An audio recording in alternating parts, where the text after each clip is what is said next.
The recording begins in static. Then, through the noise, a voice rough-edged, hissing slightly through alien vocal cords, speaks in short, strained bursts. Smoke crackles at the edges of the audio. There are screams somewhere in the background.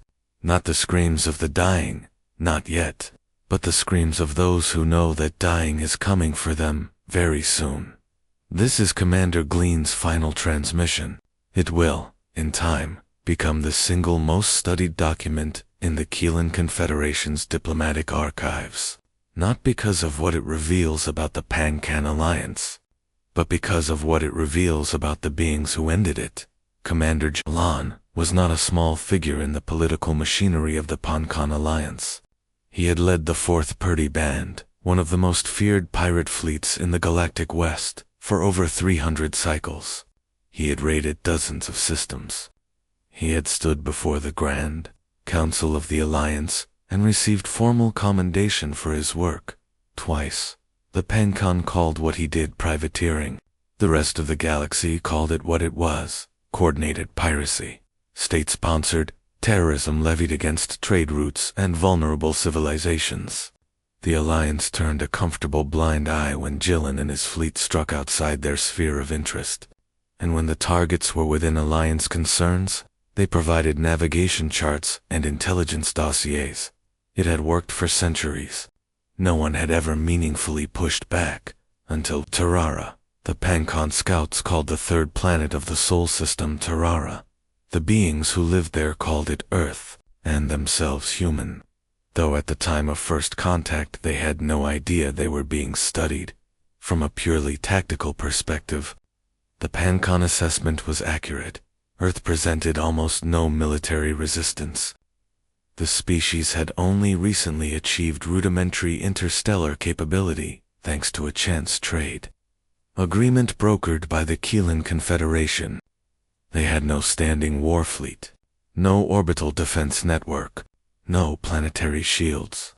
Their most advanced military hardware was, by galactic standards, roughly equivalent to medieval siege equipment. Impressive for something that had evolved on its own, but wholly inadequate against a proper raiding fleet. There was also the matter of their biology, which Jilin found bizarre enough to mention in his early logs. Humans poured extraordinary resources into raising very few young bays, and those young were helpless for years, nearly a decade before they reached any sort of basic self-sufficiency. In most intelligent species, offspring were either born capable or produced in such numbers that individual loss was statistically irrelevant. Humans did neither. The Pan-Can called this a weakness. They were wrong. It was a trap. The raids began as they always did.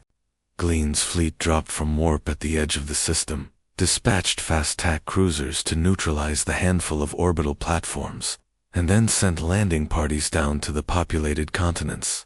Cities were seized. Goods were taken. Resistance was minimal. The humans watched with what the Pan-Can took for stunned paralysis. In fact, they were recording everything, every attack, every face, every name, every crime. Humans tell stories. It is one of the first things the Keelan xenobiologists noted about them, this compulsive, almost neurological need to document and narrate experience. They write books. They compose music. They paint images. They make films, recorded audio-visual narratives that can last hours and are consumed as recreation. Within days of the first raids, the attacks had been compressed into short, gut-wrenching, visual documents and distributed across every communications network on the planet. One of those documents would eventually be played at the opening of every Terran legislative session for years to come. There is a specific moment that historians identify as the turning point. It occurred during the 3rd week of the raids, in a mid-sized settlement in the eastern continent of what the humans called Asia. One of Gleen's officers, a veteran raider named Prak, who had served in the fleet for over 200 cycles, was supervising the harvest of a storehouse. The work was routine. The planet was compliant. Then an infant began to cry. Prak, by his own subsequent testimony, found the sound intolerable. The human vocal frequency at that register produces something that Pancan's sensory organs experience as a kind of physical irritation, a localized inflammation of the auditory membrane that grows worse with prolonged exposure. He asked the infant's mother to silence it. She could not. He drew his weapon. The child was shot in its mother's arms. What happened next took Prak entirely by surprise. The mother, herself, already injured from earlier in the raid, one arm barely functional, bleeding from a wound to the side, did not collapse, did not freeze, did not flee. She attacked. She was shot 16 times before she fell. But before she fell, she had beaten one of Gleen's veteran raiders to death with his own weapon. Gleen's private logs from that night show a commander who recognized, with professional clarity, that something had gone badly wrong. But the officers below him drew the opposite conclusion. If humans love their young so much, reasoned Sub-Commander Vat, then threatening more children would produce compliance. It was the second mistake. In some ways, it was worse than the first. The broadcast of Prak's execution of the infant and the mother's death spread across Earth within hours. Within days, it had been seen by every human being on the planet with access to a screen, in the announcement that the Pancan would execute more children if resistance continued. Produced no compliance whatsoever. It produced something else entirely. The Keelan Confederation had been monitoring Terran communications since the beginning of the raids, partly out of genuine diplomatic concern, and partly out of the guilty awareness that it was their own trade invitation that had exposed the humans to Pancan attention in the first place. They had debated sending ships. They had debated sending weapons. They had sent neither, because the Pancan were powerful, and the Confederation had calculated that direct involvement was not yet strategically viable. Then the Keelan analysts started flagging the communications they were intercepting, and the calculation changed overnight. How much longer was the phrase, every language, every region, every demographic, billions of individual transmissions, all asking the same question? Not how do we survive this? Not when will it end? Not what do the Pancan want? But how much longer will we wait before we go and kill them? The Keelan chief diplomatic analyst, a veteran observer named Coordinator 7, sent a priority communique to the Confederation Council that has since become famous. The humans are not a species that has been invaded. They are a species that has been provoked. There is a difference, and it is critical. We have approximately 4 months before they develop the means to make that distinction felt across the galaxy. I strongly recommend we provide those means first, before they acquire them through other channels. The Council voted. The weapons and technology transfers began immediately. The first meetings between Keelan diplomatic staff and the newly forming Terran United Government were, by all accounts, profoundly strange experiences for everyone involved. Chief anthropologist Saran had spent 60 years studying non-Keelan species.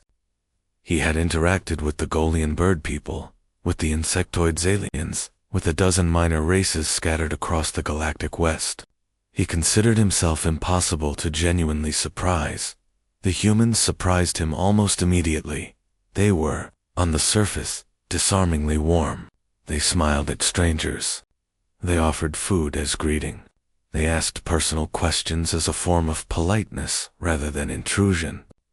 Several of his diplomatic staff were subjected to something called a hug, a full-contact bodily embrace offered as welcome, which left them requiring counseling. But underneath the warmth, Saran's instruments kept returning readings that made no sense. There was also the matter of their horror media. I reviewed approximately 2,000 examples of Terran entertainment categorized by their own cultural indexes as frightening. Saran recorded in his personal journal, in all but a handful of cases, the source of fear was not any realistic threat. Natural disaster, predator, resource scarcity, social collapse. The source was always something impossible. An entity that could not be killed. A force that defied physical law. A god-level adversary that no amount of human effort could overcome. The most popular category features the walking animated dead, stripped of intelligence and motivation, threatening to overwhelm civilization by sheer numbers. The humans find this frightening. They do not make popular entertainment about species that merely have larger fleets. That is not, apparently, something they consider worth being afraid of. Saran found this deeply unsettling. He could not quite articulate why, until he discussed it with his junior analyst, who pointed it out plainly. If it can't break a planet, it isn't a problem. The Pancon fleet could not break a planet, not even close. The humans had seen the fleet. They had assessed it, and somewhere in the back of the Terran collective consciousness, in the part of the brain that had evolved to assess existential threats and calibrate appropriate responses, the verdict had come back: manageable. Dangerous but manageable. Commander Gillen, reviewing his own logs in his final hours, understood this with horrible clarity. They had not triggered the human's fear response. They had triggered something much worse. There is a scientific concept that proved crucial to understanding the human millet.